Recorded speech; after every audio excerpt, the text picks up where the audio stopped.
Ok. Vamos a decir que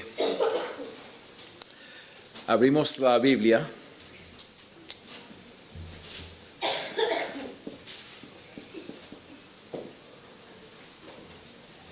Y aquí tenemos el texto.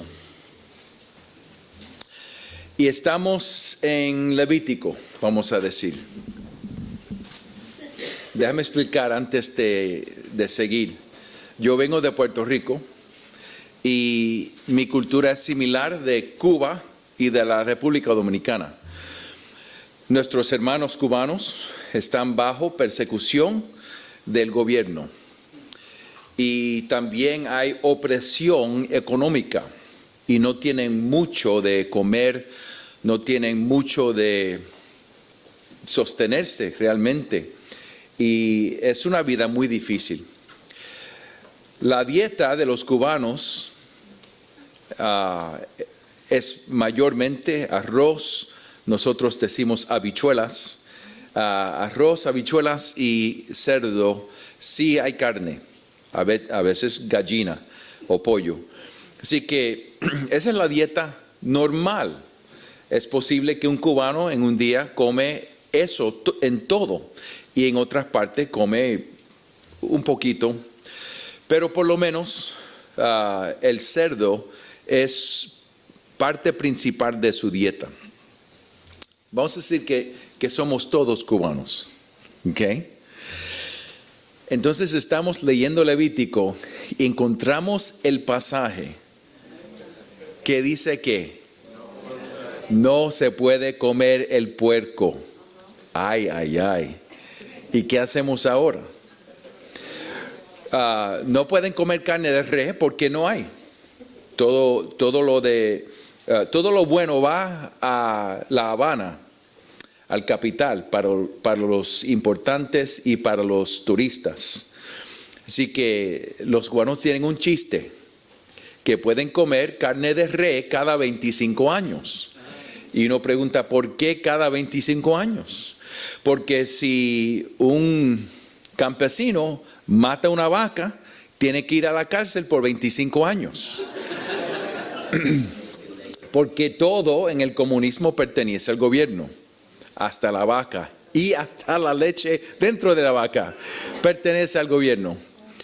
Así que estamos leyendo y como cristianos en Cuba vemos ese pasaje y aquí estamos nosotros.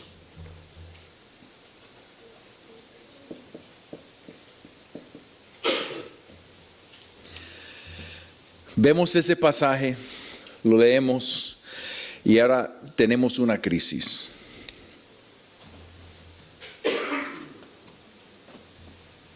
Porque ahora que no teníamos mucho de comer, ahora menos tenemos cerdo. O sí tenemos cerdo.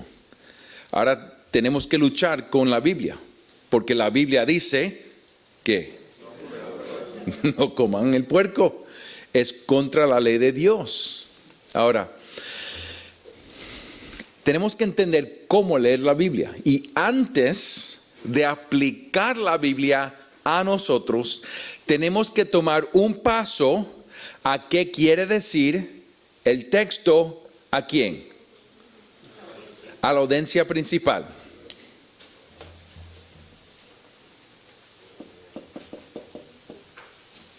A ellos en su entonces. Así que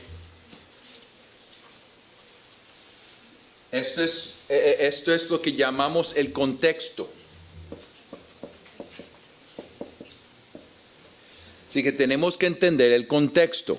Ahora, ¿cuál era la aplicación del pasaje a los israelitas en el entonces de ellos?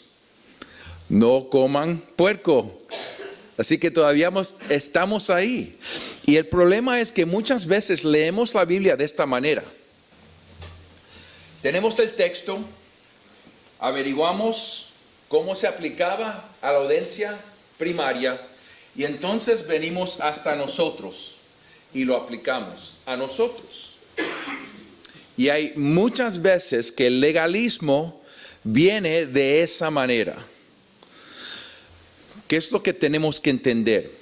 Bueno, tenemos que entender que en la historia de la Biblia, empezamos aquí con la creación y terminamos en Apocalipsis con la nueva creación. Y dentro de esa historia ha venido Jesucristo. Y antes de Cristo estábamos bajo el pacto antiguo. Y la ley que dice no podemos comer cerdo es bajo el pacto antiguo que está hecho con Israel bajo de Moisés. Pero lo que entendemos es que la Biblia en el Antiguo Testamento prometía un pacto nuevo. Porque Israel no podía cumplir este pacto antiguo. Así que Isaías, Jeremías, Ezequiel prometían una época cuando iba a venir, segundo Samuel 7, cuando iba a venir uno de la línea de David que iba a ser rey y que él mismo iba a restaurar a Israel bajo un pacto nuevo. Lo que tenemos que entender por ahora es que antes de aplicar la palabra de Dios a nosotros, como ahora estamos en la época del pacto nuevo, tenemos que entender cómo se trata este pasaje bajo Jesucristo. ¿Cómo informa la venida de Cristo el pasaje para nosotros? Y entonces, esto vamos a llamarlo reflexión teológica. Theological reflection. Theological reflection. Reflexión teológica. Así que vamos a hacer el exégesis. Ese es este lado. Es el exégesis. Esta es la reflexión teológica. Entonces la vamos a aplicar la palabra a nosotros. Y esa es la manera que debemos de tratar la palabra. No nada más predicar la palabra, pero enseñar la palabra. Esa es la manera que tenemos que leer la palabra de Dios y aplicarla a nosotros mismos. Así que lo que podemos entender por ahora es que vamos a tomar este pasaje que dice que no podemos comer puerco. Es bajo del Antiguo Testamento. Esa es la aplicación a ellos y en su entonces. Pero ya ha venido Jesucristo y ahora Jesucristo nos da luz a este pasaje y sabemos cuando leemos la Biblia entera que Él ha cumplido el pacto antiguo. Eso es parte del argumento de Pablo en Gálatas. Jesús ha cumplido el pacto antiguo. Él introdujo el pacto nuevo. Pero leyendo el Nuevo Testamento, vemos en Marcos 7 que Jesús ha declarado toda comida limpia, ¿verdad? Vemos en Hechos, cuando Pedro tiene la visión de la comida, que baja la comida. Entonces, lo que empezamos a aprender es que cuando entendemos la historia enteramente de Génesis, Apocalipsis, lo que entendemos es que Dios había construido o creado un pueblo, Israel, y Él puso ese pueblo en un lugar central en el mundo de ellos para mostrar la gloria y la sabiduría de Dios. Suena conocido, ¿verdad? Él sacó a Israel para mostrar su gloria y su sabiduría ahí en un lugar central alrededor de todas las naciones, y ellos por el pacto antiguo tenían un vestido distinto del mundo, tenían una dieta distinta del mundo, tenían una alabanza distinta del mundo. Ellos nada más alababan un solo Dios, no como las naciones que alababan muchos dioses y que su alabanza incluía inmoralidad.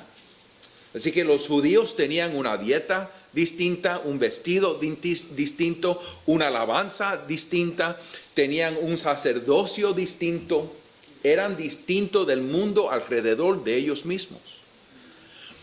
Y Cristo ha venido y Él ha creado un nuevo Israel, incluido el judío y gentil.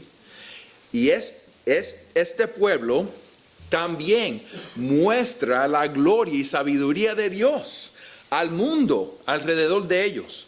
Pero en vez de hacerlo en un lugar, en Jerusalén, ellos lo hacen en el mundo entero como iglesias locales que son embajadas del reino de Dios aquí en la tierra. Y la distinción de nosotros no es de vestido y no es de dieta. La distinción de nosotros es una distinción en unidad y en santidad, enseñando que alabamos a un solo Dios, el que ha enviado a Jesucristo, y Él es nuestro Rey y nuestro Señor, y nosotros nos separamos de este mundo y no vivimos como este mundo, no actuamos como este mundo, vivimos vidas santas, para que el mundo pudiera ver a nosotros en nuestras embajadas, las iglesias locales, que nuestro Señor es sabio y que Jesús nada más es Salvador. ¿Entendemos? Nosotros llamamos esto una teología bíblica. Teología bíblica es un término técnico que quiere decir que la Biblia entera es una historia. Déjame ver. ¿Puedo borrar esto? ¿Ok?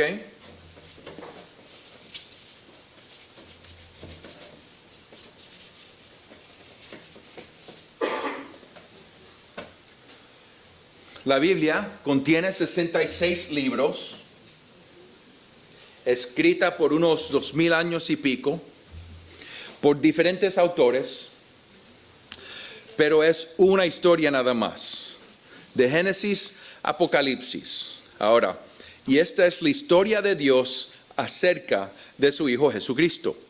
Ahora, lo que quiero hacer en estos minutos es enseñarle esta historia de un punto de vista. No quiero decir que este es el único punto de vista, pero enseñarle un punto de vista. Por ejemplo, Génesis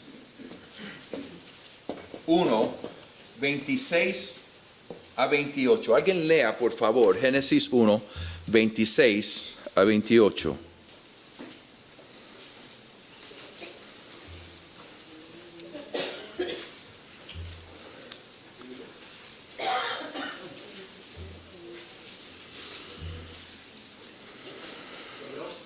Sí, por favor. Entonces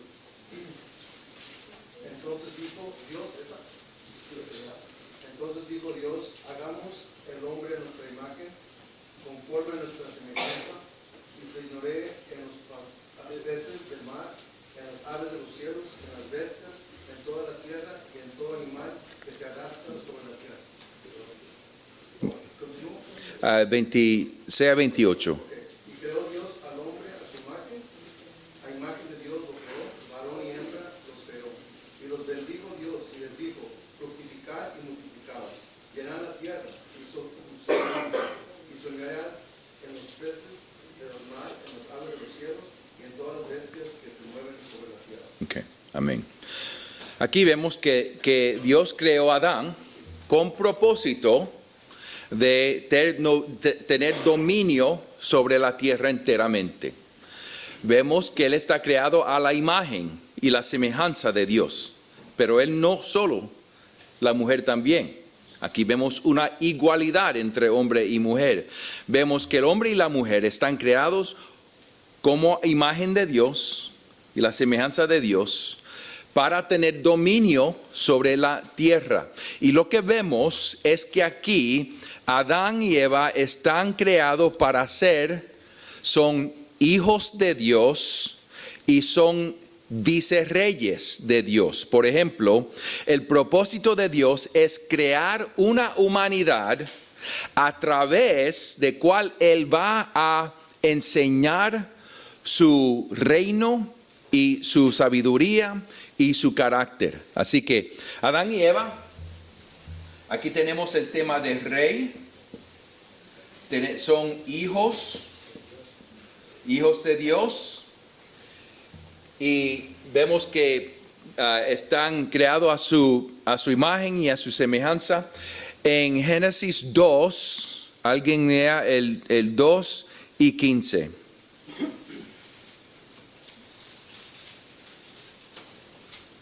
Tomó pues Jehová Dios al hombre y lo puso en el huerto de Edén para que lo labrara y lo guardase. Ok, esas dos palabras, léenlo de nuevo. Tomó pues Jehová Dios al hombre y lo puso en el huerto de Edén para que lo labrara y lo guardase. Esas dos palabras, labrar y guardar, son palabras que son usadas juntamente del sacerdocio. Ese era el propósito del sacerdocio. Parte de lo que ellos hacían era guardar y proteger el lugar de Dios, el lugar santo y el lugar santísimo de Dios. Y esas dos palabras juntamente se usan del sacerdocio. Así que vemos aquí que Adán y Eva tenían un rol en la creación de rey como hijos y también de sacerdocio.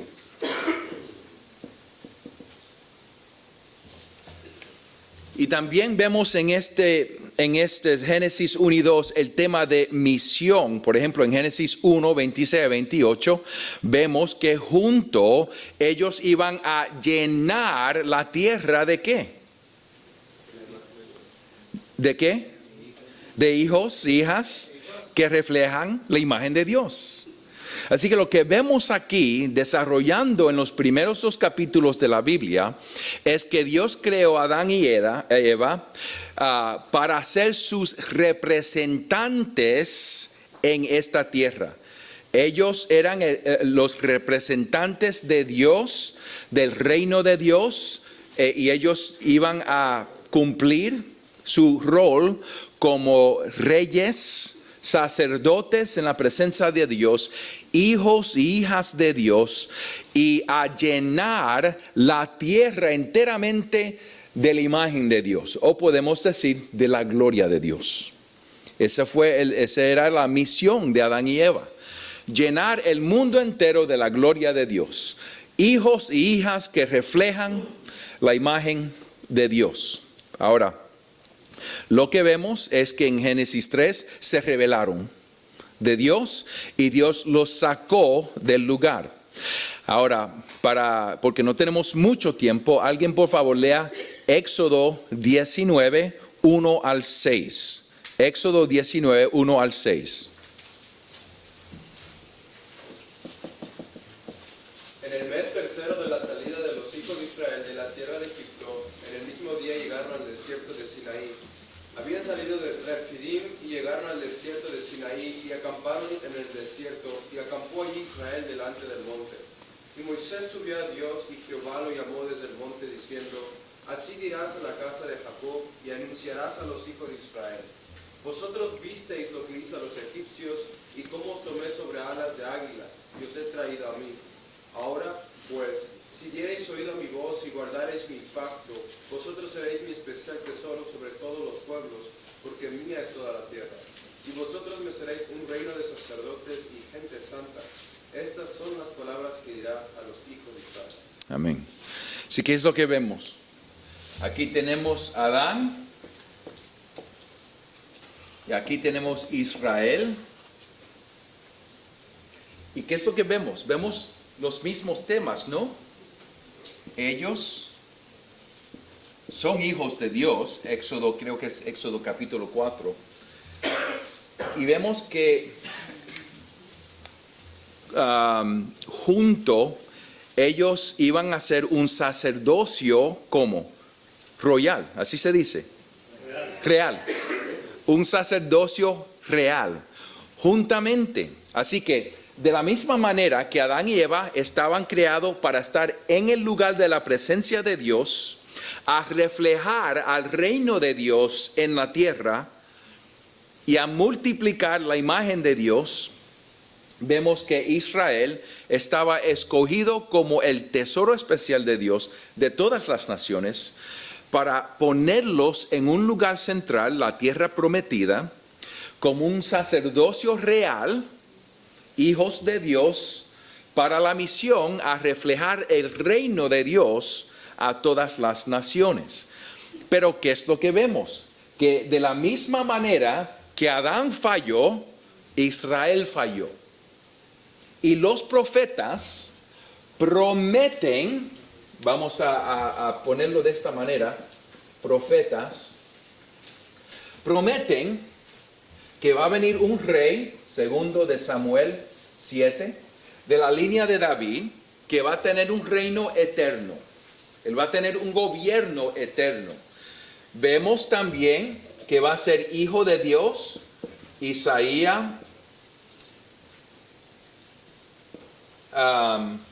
vamos a decir, de 40 a 60, vamos a decir. Un sacerdocio, también vemos que también Isaías 53, vemos que como Adán falló, como Israel falló, Dios va a proveer una persona, un ser humano que va a ser rey, que es hijo de Dios, que va a ser rey, va a tener un reino eterno y que también va a ser sacerdote, pero no nada más sacerdote, Isaías 53. Él también va a morir por su pueblo. Y vemos en el Nuevo Testamento que Jesús es el que cumple todas las promesas, ¿verdad? Y vemos que Jesús es el rey. Mateo 1:1 empieza. Esta es la genealogía de Jesús, hijo de David, hijo de Abraham, y hay una genealogía. ¿Saben por qué? Es una genealogía real. Esa es una genealogía que está argumentando que Jesús viene de la línea real de David.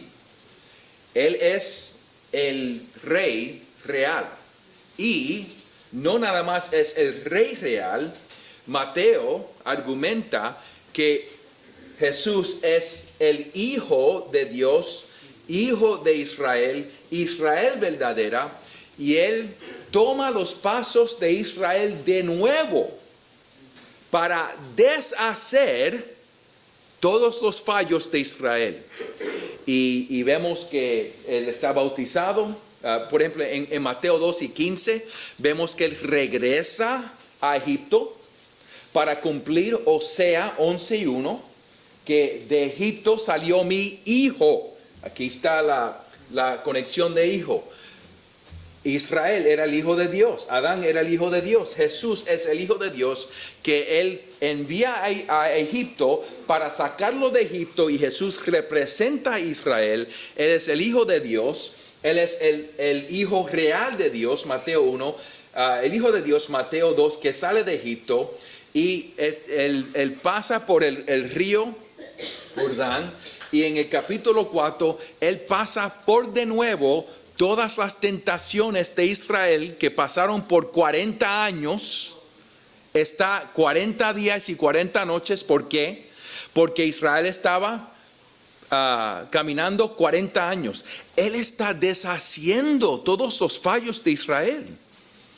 Y en Mateo 5-7, ahí está la enseñanza, la nueva ley de Jesucristo, que no es nada más el nuevo Israel, es el nuevo Moisés, que da la palabra de Dios. Y ahí vemos hasta el fin que Él cumple como sacerdote el sacrificio último. Eso es lo que trata Hebreo. Así que vemos que Jesús cumple todo esto.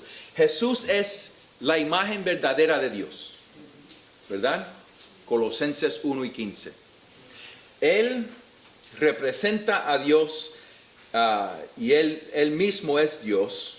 Hebreo 1, creo que 1 y 3. Pero fíjense lo que pasa. Si eso no es suficiente, alguien lea por favor 1 de Pedro, capítulo 2 y 9. 1 de Pedro, capítulo 2 y 9.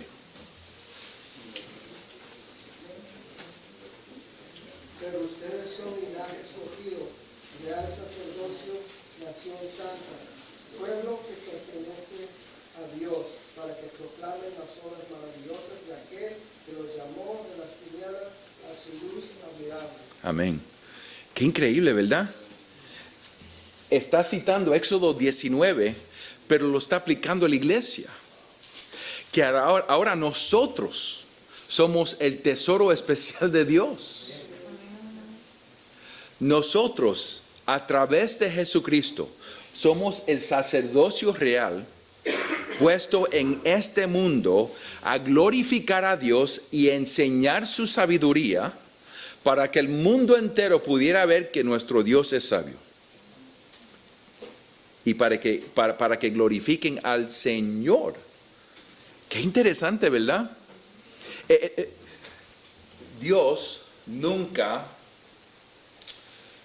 salió del plan inicial de él. Dios no es un Dios que dice, ay, pues, Adán me falló, ¿qué más voy a hacer? No sé qué voy a hacer. Dios siempre ha sabido lo que está haciendo. Él siempre tenía un propósito de tener un ser humano representante como rey y sacerdote en la tierra para representar su reino aquí. Está enseñando desde el principio que Adán es un tipo, pero falla. Israel es un tipo, pero falla. Los profetas nos prometen a alguien que va a ser perfecto y va a cumplir todo. Y ahora a través de Jesucristo, nosotros somos reyes y reinas. Somos un sacerdocio real. Nosotros somos sacerdotes. Nosotros representamos el reino de Dios aquí en la tierra. Y como sacerdotes estamos como intermedios de Dios al mundo, anunciando el evangelio y llamando a todo el pueblo no creyente que se arrepientan y entren al reino de Dios. Y junto, como este sacerdocio real, estamos viviendo una vida santa para enseñar al mundo que se está destruyendo ellos mismos. Así es como se vive en el reino de Dios. ¿No les gusta esta vida mejor que la que ustedes quieren para ustedes mismos? Por eso es que es tan importante todo lo que estamos diciendo. No es un programa de crecencia, no es un programa para tener una iglesia mejor, más fácil. Es el programa de Dios para su gloria y su sabiduría. Lo que estamos hablando es importante, no porque se nos hace la vida más fácil para nosotros, pero porque por la voluntad de Dios en el plan eterno de exaltar a su Hijo como Cristo, nosotros somos sus embajadores y ahora representamos el reino de Dios en la tierra. Y si nosotros no proclamamos este evangelio a este mundo no creyente, nadie más le va a decir nada. Así que esta es la historia que se va desarrollando. Alguien lea por favor, si me acuerdo, es Apocalipsis 1 y 5.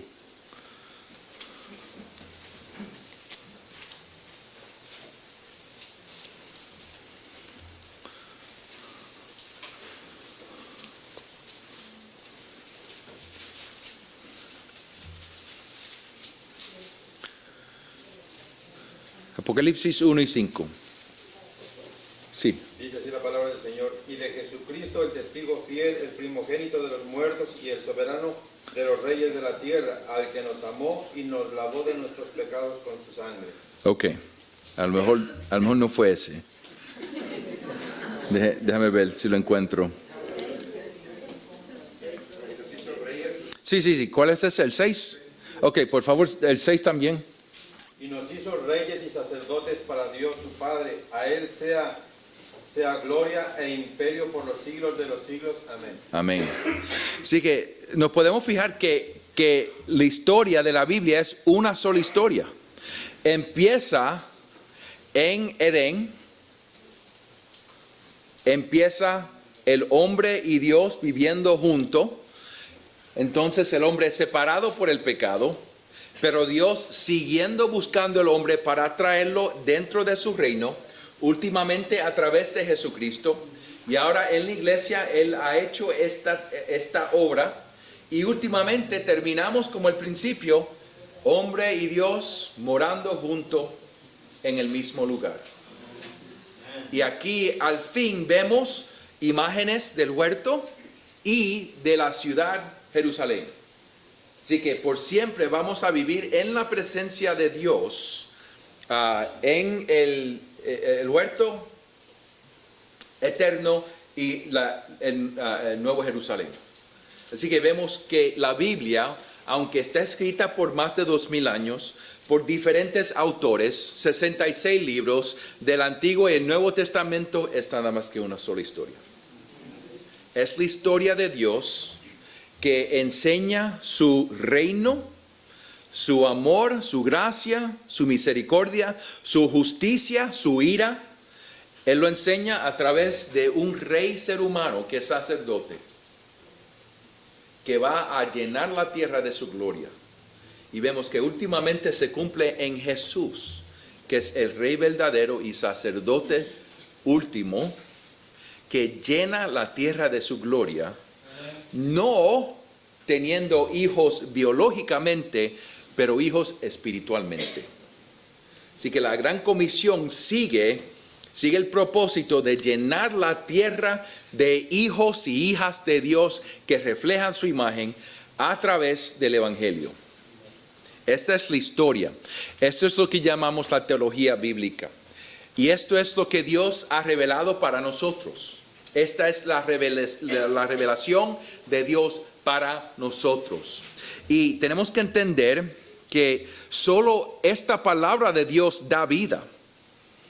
Nosotros no predicamos nuestras opiniones. Predicamos la palabra de Dios que Él ha revelado progresivamente hasta que últimamente se cumplió en Jesucristo. Y el propósito de la predicación, el propósito de la enseñanza, el propósito de nuestras conversaciones acerca de la palabra es nada más que comunicar nuevamente esta revelación. Porque esta palabra es lo que da vida. Y quiero argumentar que la mejor manera de predicar y proclamar esta palabra es la predicación expositivamente. ¿Por qué? Porque la predicación expositivamente nada más que toma un texto y ese texto, el punto de ese texto se convierte en el punto de nuestro sermón aplicada al pueblo de Dios. Y lo único que queremos hacer es explicar de nuevo esta misma revelación que Él nos ha dado. Y por la predicación expositiva, lo único que estamos haciendo es tomando la Biblia y recomunicando lo que dice la Biblia y aplicándola al pueblo de hoy. Y eso es la predicación expositiva. Ahora, voy a añadir otra cosa más. Y yo creo que la dieta normal de cada iglesia debe de ser la predicación expositiva consecutivamente. Esto es decir, yo me acuerdo de Pablo en Hechos 20, que él dijo, yo fui de casa a casa, yo hablé todo lo que Dios me ha dado y la sangre de ustedes no está en mis manos. ¿Por qué? Porque yo he predicado o declarado el consejo entero de Dios, el consejo de Dios enteramente. Él dijo, yo no he aguantado nada. Todo lo que me reveló Dios se lo ha dado. Así que la sangre de ustedes está en sus manos, no en mis manos, porque he declarado todo. De misma manera, cuando yo voy al frente de mi Señor y tengo que dar cuenta por todos los miembros de High Point con los otros ancianos, yo quiero decir, Señor, La sangre de ellos está en mis manos. Predicamos la palabra enteramente. No aguantamos cuando era un tema difícil. O no dijimos algo que añadimos a la palabra. La revelación entera que tú nos has dado, nosotros los predicamos. Así que consecutivamente quiere decir que si estamos predicando y enseñando libros enteramente, estamos explicando la palabra de Dios. Por eso es que en la iglesia de nosotros la práctica es predicar libros enteros. Pero no nada más predicar libros enteros, pero también predicar del Nuevo Testamento y del Antiguo Testamento. Pero no nada más predicar del Antiguo Testamento y el Nuevo Testamento, pero predicar de las diferentes partes del Antiguo Testamento y del Nuevo Testamento. Hay muchos pastores, especial jóvenes, que les gustan predicar las cartas de Pablo, por ejemplo. Bueno, la iglesia necesita las cartas de Pablo, pero tenemos la Biblia entera. Así que ahora por la noche estamos predicando Jueces y por la mañana estamos predicando Apocalipsis. Estamos en el género de apocalíptica y en la noche en el género de narrativa del Antiguo Testamento. Anteriormente estaba en Proverbios porque quería enseñar la literatura de sabiduría. Y queremos aprender de la Biblia entera para tener una dieta entera.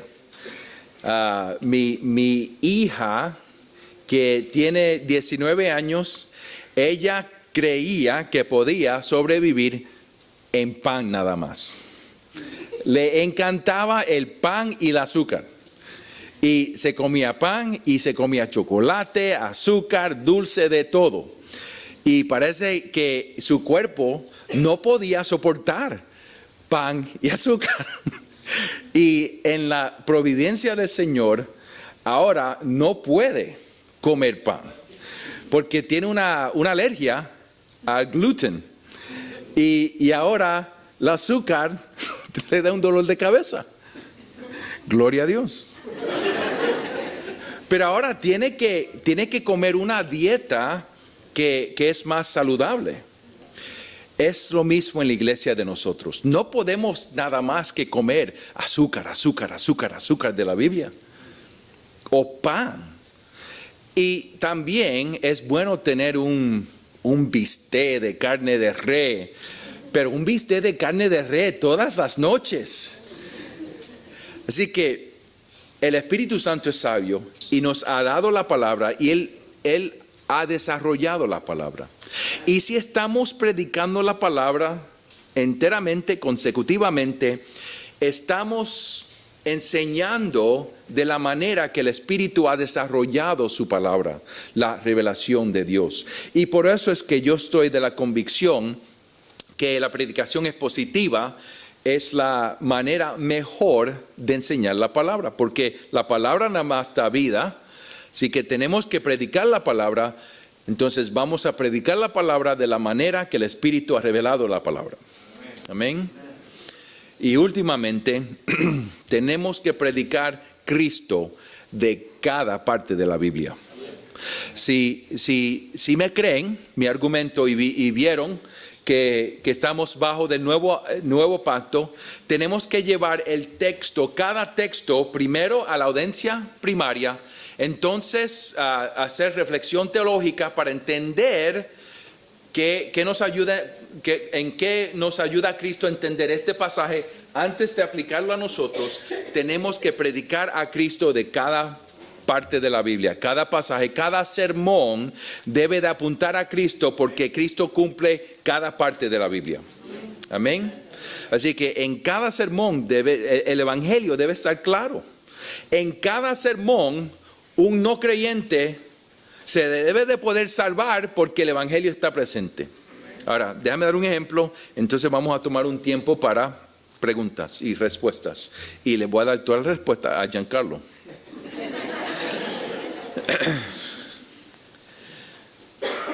Vamos a decir, que este domingo voy a predicar sobre el tema de matrimonio. Y estoy en Génesis 2, 18 al 25. Y llego como al 24 y ahí podemos ver que el matrimonio es un regalo de Dios al ser humano. Es importante. Y vemos que en el matrimonio es una relación de prioridad, ¿verdad? Es una relación de prioridad, porque el hombre y la mujer se salen de sus casas y son una familia. Y la prioridad ahora es entre ellos dos.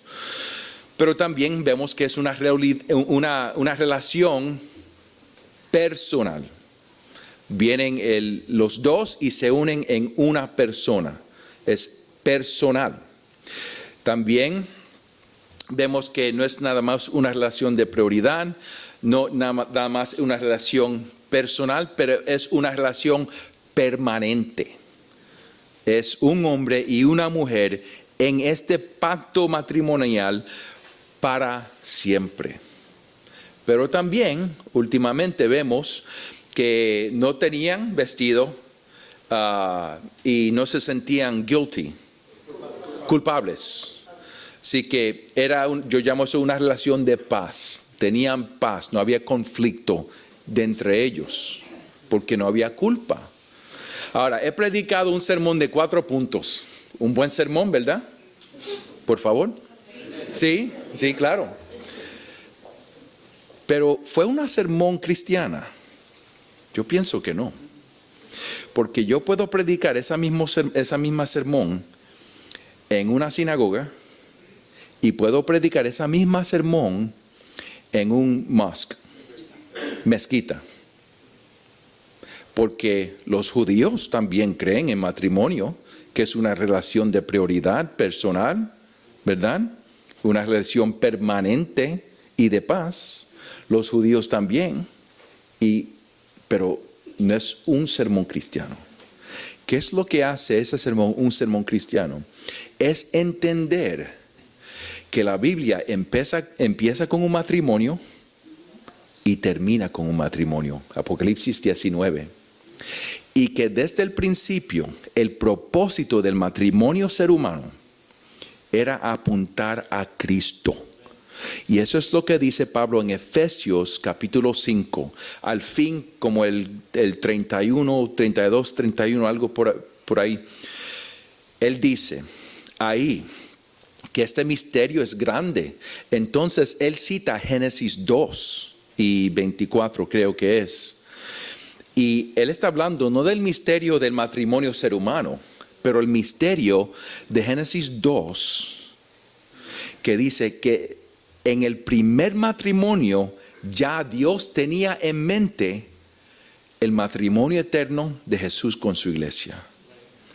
Y Jesús no busca esposa como nosotros buscamos esposa. Él no busca la más bonita. Él no busca la perfecta.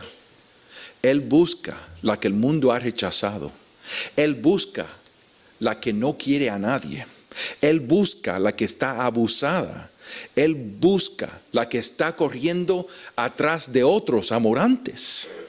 Y Él le dice, tú ven a mí y yo te limpio y yo te doy un traje de boda blanco. Amén.